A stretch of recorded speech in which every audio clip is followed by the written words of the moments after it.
আজকের ব্লগটা দুপুরে রান্নাবান্না থেকেই শুরু করছি। আশা করি আজকের ব্লগটাও আপনাদের ভালো লাগবে। আপনারা আমার সঙ্গে থাকুন আর পুরো ভিডিওটা দেখতে থাকুন। তো আজকে একটু চারাপোনা মাছ এনেছে, তো এই মাছটা আলু বেগুন আর শিম দিয়ে একটা পাতলা করে ঝোল করব। তো এই মাছের ঝোলটা আমার মতো কে কে খেতে ভালোবাসেন আমাকে কিন্তু অবশ্যই কমেন্ট করে জানাবেন।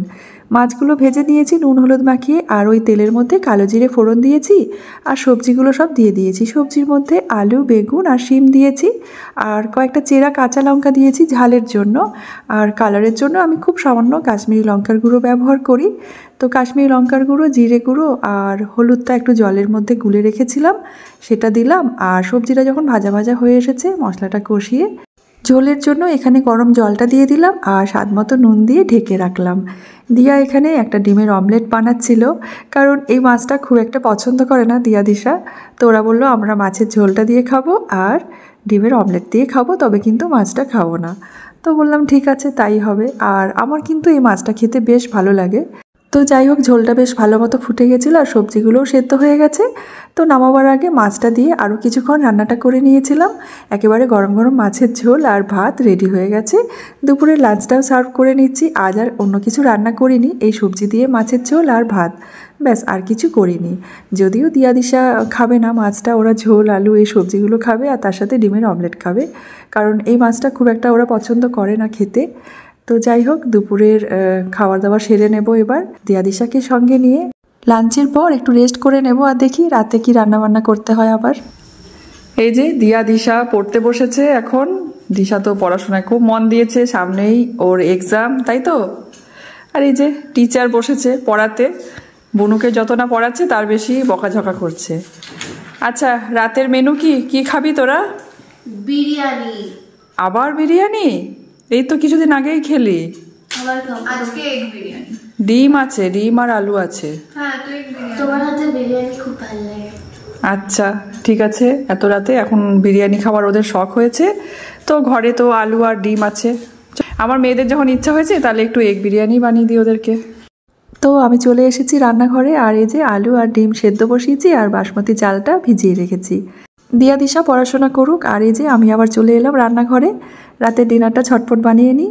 তো সাদা তেলটা গরম করে নিয়েছি, এর মধ্যে গোটা গরম মশলা, তেজপাতা আর পেঁয়াজ দিলাম। তারপরে পেঁয়াজটা একটু হালকা নেড়েচেড়ে নিয়ে সেদ্ধ করে রাখা আলু আর ডিমটা দিয়ে দিলাম। তো ভালো করে নেড়েচেড়ে নিয়ে আবারও আমি দিয়ে দিলাম স্বাদ মতো নুন।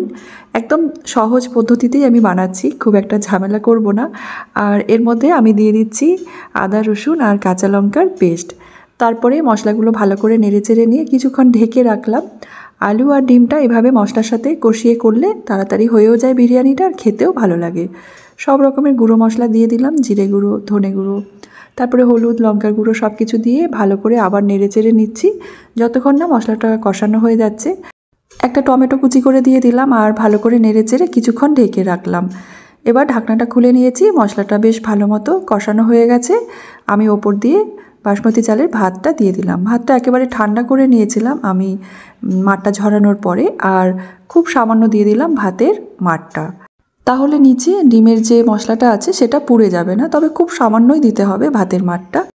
ভাতের ওপরটাতে আমি দিয়ে দিলাম বিরিয়ানি মশলা, তারপরে মিঠা আতর, গোলাপ জল, তারপরে কেওড়ার জল, এই সব কিছুই দিয়ে দিলাম। আমি আজকে আর এটা কোনো রকম লেয়ার করে করছি না, ডিমের মশলাটা আর ডিম আলুটা নিচে থাকলো আর ওপর দিয়ে আমি ভাতটা সাজিয়ে দিলাম।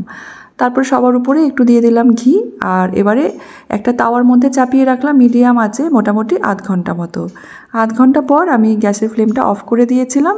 এবার কিন্তু বিরিয়ানিটা খুব সুন্দরভাবে রান্না হয়ে গেছে, একেবারেই ঝরঝরে হয়েছে।